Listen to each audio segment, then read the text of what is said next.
Let me ask you something real. When was the last time you actually felt proud of yourself? Not the fake, I'm fine version you tell people. I mean, genuinely proud. The kind where you go, yeah, I'm actually becoming someone I respect. If it's been a while, you're not alone. Most people drift. They wake up, hit the same routines, complain about the same problems, and deep down, they know they're living way below their potential. They know there's a version of them that's sharper, stronger, more focused, more intentional. A version they keep imagining, but never becoming. And here's the crazy part. That version of you is not some distant fantasy. It's not 10 years away. It's not out of reach. It's actually one series of decisions away. But you'll never get there by hoping, wishing, or waiting for some magical moment where everything changes. Because that moment, it's not coming. You create it. So today, we're cutting the excuses. No self-help fluff. No motivational hype that fades in an hour. Just 7 steps that actually work when you stop pretending and finally decide to grow. And I'm warning you, one of these steps is going to make you uncomfortable. Maybe even a little defensive.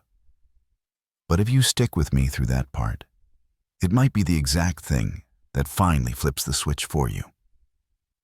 So buckle up, because by the end of this, you're going to see exactly how to stop wishing for a new version of yourself and start becoming them. Let's begin. All right, so now that we've ripped the bandage off and admitted that the better you isn't going to magically appear, let's actually start building that version. And the first step is the one everybody avoids because it's uncomfortable, it's messy, and it forces you to look at parts of yourself you've been ignoring for years. The first step is getting brutally honest about who you are right now. I'm talking about the real you, not the version you hype up in your head, not the one you present to friends when you're trying to look like you've got it together. The version of you that shows up when you're tired, unmotivated, stressed, or alone. That's the version we need to look at. Ask yourself this. What does your life actually look like on an average Tuesday? Not your ideal day, your real day. Do you wake up scrolling your phone for 45 minutes? Do you promise yourself you'll work out and then forget? Do you say you're going to start studying, building, creating, and then end up watching 3 hours of content instead? Those are the habits that define you, not the goals you say you have. You want to be more disciplined? Cool. But are you still hitting snooze 3 times? You want to be more confident? Great. But are you still avoiding every uncomfortable conversation? You want to be more successful? Love that. But are you still wasting half your day on distractions you don't even enjoy? This is the stuff people run away from because it sucks to admit you're not living the way you claim you want to live. But if you can't face it, you can't change it. It's like trying to fix your house without admitting the roof leaks. You can pretend it's fine until everything collapses. So step 1 isn't glamorous. It's not a new planner or a fancy routine or some motivational mantra. Step 1 is sitting down with yourself and saying, okay, here's where I'm actually at. Write it down if you have to. What habits are dragging you backward? What fears are controlling your decisions? What excuses do you keep recycling because they sound believable? Be specific. Be honest. Be a little harsh. Because once you finally stop lying to yourself about who you are right now, you'll have the clarity to understand who you can become next. And that's when things start getting interesting. Now that you've taken a real look at who you are right now, let's move to the part people think they understand. But most get completely wrong. The second step is deciding who you're actually trying to become.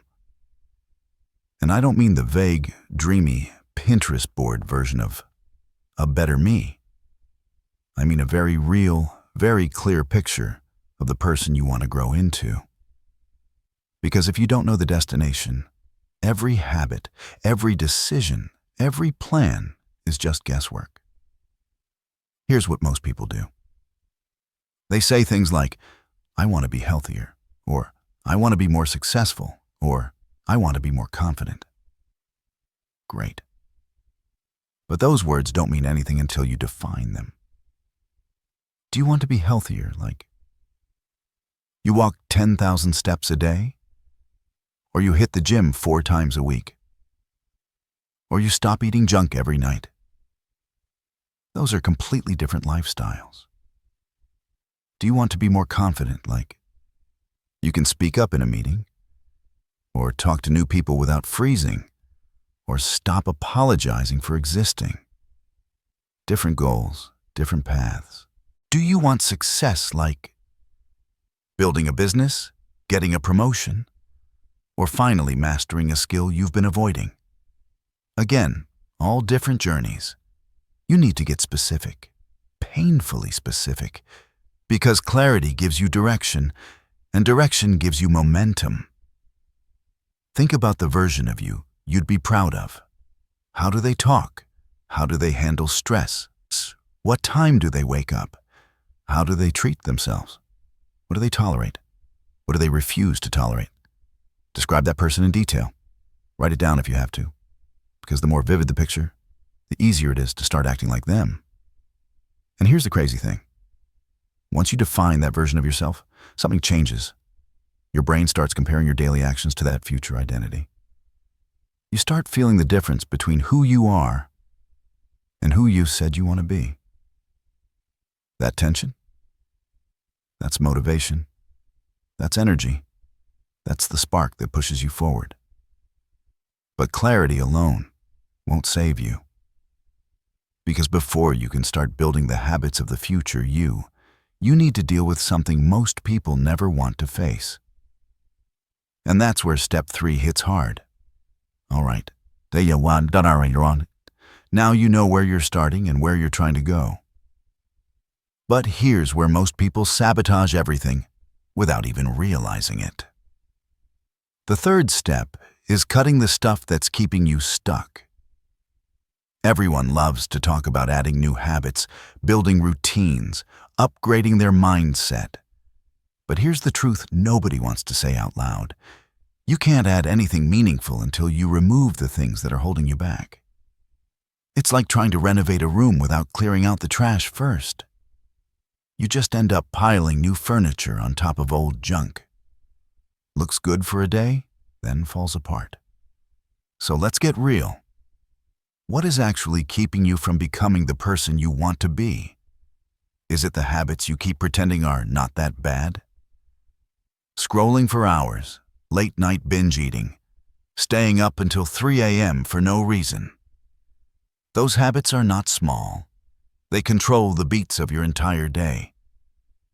Is it the people around you? The ones who drain your energy? The ones who complain about everything? The ones who don't want you to change because your growth makes them uncomfortable? Yes, that counts. And yes, it matters more than you think. Is it your environment? Cluttered room, messy workspace, notifications exploding every 5 seconds. All of that pushes you toward the same old behaviors. Is it your mindset?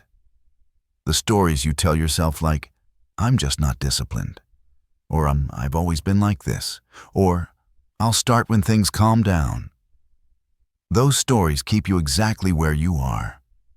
And don't forget the subtle stuff, the podcasts that hype you up but you never act on, the goals you keep rewriting without starting, the dreams you talk about to look motivated but never commit to. This step is uncomfortable because it forces you to admit what you're attached to. It forces you to let go of things that feel good but keep you small. But without subtraction, nothing changes. Here's the rule. Before you add the habits of the future you, remove the habits of the old you. Pick one thing that's holding you back and cut it. one distraction, one person you need space from, one habit you know is killing your momentum. You don't need to delete your entire life. Just remove one anchor. Because the moment you remove one anchor, everything else becomes easier. You suddenly have time. You suddenly have clarity. You suddenly have energy. You create space. And once that space is open, now you're ready for the step that actually shifts your identity. And this is where your transformation starts to feel real. Let's move to step 4. Now that you've cleared some space, here's where the transformation starts to take shape. And no, it's not by doing a 27-step morning routine or waking up at 4 a.m. or suddenly becoming a productivity robot. Forget all that. The 4th step is building one identity-shifting habit. Just one, not 5, not 10, one. Because one habit, done consistently, can completely rewrite the way you see yourself. Think about it. If you work out 3 times a week, even for 20 minutes, you start thinking of yourself as someone who takes care of their body. If you read every day, even just 5 pages, you start seeing yourself as someone who invests in their mind. If you journal every morning, even for 2 minutes, you start seeing yourself as someone who reflects instead of reacts. If you study your craft every night, even for half an hour, you start seeing yourself as someone who's actually getting better. The habit doesn't need to be dramatic. It just needs to be aligned with the version of you you're trying to become. Want to become more disciplined? Start by waking up at a consistent time every day. Just one consistent time. Want to become more confident? Start by speaking your mind once a day. In one small situation, want to be someone who follows through? Pick one task. Do it every day. No excuses. Because here's what happens. The moment you consistently do something that the future you would do, your brain starts rewriting your identity. You stop saying, "I wish I could be that kind of person." And you start realizing, "I'm already becoming them." But listen carefully. You only get that chain reaction if you keep the habit small enough to repeat, but meaningful enough to matter. And when that identity shift kicks in, you suddenly become dangerous in the best way possible. Because once you see yourself differently, your actions automatically rise to match that identity.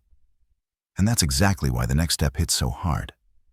The 5th step is putting pressure on yourself. Not the toxic kind. Not the unrealistic, change your whole life in a week kind. I'm talking about the healthy, strategic pressure that forces you to stop coasting. Think about the times in your life when you leveled up the most. Was it when everything was smooth and predictable? Or was it when you had deadlines, expectations, or something you absolutely had to rise to? Pressure creates progress. And when you apply the right kind of pressure, it becomes a catalyst. So what does healthy pressure look like? It might mean setting a deadline that's earlier than you'd prefer. It might mean telling someone your goal so you can't back out quietly. It might mean signing up for something that forces you to show up, like a class, a program, an event, or even a competition. It might mean reducing your options so you can't escape into comfort anymore. Examples. If you want to get fit, book the sessions in advance. If you want to build a skill, commit to a project with a real completion date. If you want to save money, automate your savings so the pressure hits before you can spend. If you want to break a habit, remove easy access to the old behavior so going backward becomes inconvenient. Pressure pushes you into action even on the days you don't feel like it. And here's the part nobody wants to admit. When your life has no pressure, you start inventing problems out of boredom. You start overthinking, procrastinating, sabotaging. You start slipping into old patterns because nothing is forcing you to grow. Most people aren't stuck because they're weak. They're stuck because nothing in their life requires them to be strong. So apply pressure on purpose. Give yourself something to rise to. Give yourself something that demands effort. Because once you add that kind of pressure, the old version of you can't survive. It starts cracking under the weight of your new standards. And that's exactly why the next step matters. Because the moment you apply pressure, the thing you've been avoiding, the fear you keep sidestepping, the task you keep postponing, comes right into focus. All right, you've built momentum. You've shifted your identity. You've added pressure. Now comes the step most people run from their entire lives: facing the thing you've been avoiding. And I'm not just talking about small inconveniences. I mean that one thing that's been quietly controlling your life. The fear, the conversation, the decision, the opportunity you keep putting off because it's uncomfortable. That thing you know you should deal with. But you've been dodging anyway. Think about it. The tough conversation you've been avoiding with a friend, family member, or colleague. The project, pitch, or business idea you've been sitting on because you're scared of failure. The habit, fear, or insecurity you've been quietly letting run your decisions. The lifestyle change you've been planning for months but never started. Here's the truth. You don't become the person you want to be by avoiding discomfort. Avoidance is a trap. It keeps the old you alive. And it's why most people never level up. Example time. If you want to be more confident, you go start that conversation you've been putting off. Not perfectly. Just show up. If you want to be a creator, you launch that project or post that content, even if it's not perfect. If you want to improve your health, you start the program, even though you know the first few sessions will suck. The moment you finally confront what you've been dodging, two things happen. The fear starts to shrink. You start believing that you can handle challenges you thought were impossible. That's the turning point. The moment when you realize the old version of you doesn't get to make the rules anymore. And here's the kicker. Once you face that one thing, everything else becomes easier. The habits, the pressure, the identity work. All of it clicks into place because now you're ready for the final step. The one that makes all of this permanent. Step 7. That's when you stop hoping for change and start being the person you've been building toward. All right, we're at the final step, and this one is deceptively simple, but also the hardest. Because it's not about motivation, inspiration, or some one-time breakthrough. Step 7 is about consistency, about showing up every day as the person you're becoming. Not perfectly, not flawlessly, not in some dramatic movie-style moment, just consistently, day after day. Even when you don't feel like it, especially when you don't feel like it. Here's the thing most people miss. Transformation doesn't happen in big, flashy moments. It happens in the quiet, repetitive, invisible choices you make when nobody's watching. Think about it. The person who's disciplined doesn't wake up at 5 a.m. every day because they have more motivation than everyone else. They wake up and do it anyway, even when their bed feels like heaven. The confident person doesn't suddenly stop feeling nervous around new people. They feel nervous and still speak up. They feel awkward and still take action. The successful person doesn't always know the next step. They just keep moving, keep trying, keep creating, and figure it out as they go. Consistency compounds. Reading 5 pages a day, journaling for 10 minutes, sending that one email, practicing that skill. Even tiny things add up over weeks, months, and years. That's how the person you've been imagining stops being imaginary and starts being real. And let's be real. Showing up doesn't feel glamorous. Some days, it's boring. Some days, it's exhausting. Some days, you'll want to quit. But those are the exact days that define you. Those are the days where the old you would have given up. The new you shows up anyway. Example time. If your goal is to be fitter, it's not about crushing 2-hour workouts every day. It's about showing up for 30 minutes consistently, even on tired days, until it becomes part of your identity. If your goal is to be more disciplined with work or learning, it's not about doing everything perfectly. It's about working consistently, even when the results feel small. If your goal is personal growth or emotional strength, it's about having those tough conversations, reflecting on your life, and making small adjustments every day, instead of waiting for some perfect aha moment. Here's the secret most people don't realize. Showing up consistently doesn't just change what you do. It changes who you are. Your identity shifts from, I hope I can be better, to was or I am better, and this is who I am. And the more you show up, the easier it gets. Eventually, the new version of you isn't something you have to force. It becomes automatic. You act, think, and respond from that identity. You no longer have to convince yourself. You just are that person. Consistency is the glue that ties all the previous steps together. Your honesty, your clarity, your cutting of old habits, your new identity-shifting habit, your pressure, your courage to face fear. All of that only sticks when you show up every single day. So here's the challenge. Start today. Pick one small action that represents the future you. Commit to it every day. Protect it like it's non-negotiable. Do it on the good days and the bad days. Do it when you feel motivated and when you don't. Keep showing up. No excuses, no skips, no justifications. And watch this happen. Slowly at first, almost imperceptibly, you'll notice changes. People will notice changes. And before long, the version of you you've been dreaming about? They're no longer a dream, they're reality.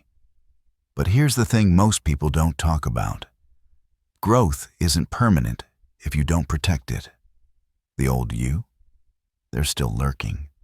Old habits, old excuses, old routines. They're patient. They don't give up easily. And if you relax too soon, if you get complacent, they creep back in quietly and undo all the progress you worked so hard for. So how do you actually keep the progress? 1. Track your wins, journal, or use a checklist. Small wins remind you why quitting isn't an option. 2. Reassess your identity. Check in monthly. Are your habits still shaping the version of you want to be? Adjust as needed. 3. Guard your environment. Negative people, clutter, distractions. They all pull you back. Protect your space and energy. 4. Layer habits. Gradually. Once one habit is solid, add another. Growth is a staircase, not a leap. 5. Celebrate. Progress, not perfection. Slips happen. Recover, learn, keep moving forward. 6. Keep healthy pressure alive. Challenge yourself continuously. Pressure keeps you sharp and prevents regression. Here's the reality. Staying the course is harder than starting. But every day you commit, every small action you repeat, you reinforce the identity you've built. And over time, the new version of you becomes unstoppable. Because growth isn't a one-time event, it's a lifestyle. Protect it, nurture it, and never let the old you call the shots again.